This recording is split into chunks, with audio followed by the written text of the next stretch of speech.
अब मैं जो 4 पैटर्न्स हैं, mind reading, loss performative, cause and effect and complex equivalence, मैं इन 4 पैटर्न्स को इस्तेमाल करूंगा. अब आप गौर कीजिए how they work. And first कीजिए, again I am selling this, ठीक है.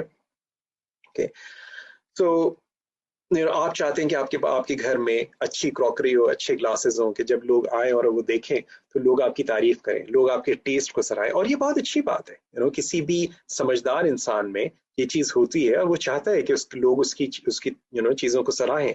और ये चीज आपके अंदर बड़ी वाज़ेह तौर पे नजर आ रही है. इसी वजह से आप मेरी दुकान पर आए हैं और आपने इन ग्लासेस को देख रहे हैं.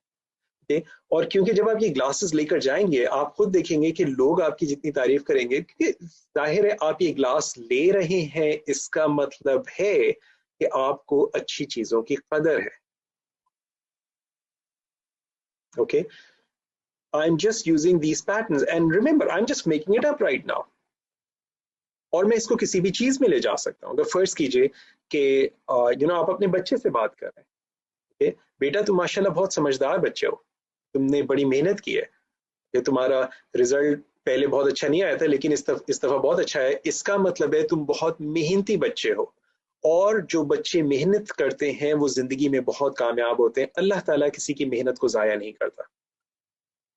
अगर फर्ज कीजिए कि हम अपने रिलेशनशिप्स में इस्तेमाल करें, ओके, बेगम मुझे मालूम है तुमको मुझसे बहुत मोहब्बत है, माइंड रीडिंग, ओके, और इसी वजह से, इसी मोहब्बत की वजह से तुम मेरे लिए इतना काम करती हो, तुम रोजाना मेरे लिए खाना बनाती हो, नाश्ता तैयार करती हो, बच्चों के लिए इतना कुछ करती हो. okay? इससे साफ जाहिर है कि तुमको मुझसे बहुत ज्यादा मोहब्बत है. और यू नो व्हाट, इसका मतलब है कि तुम एक बहुत अच्छी औरत हो. This means that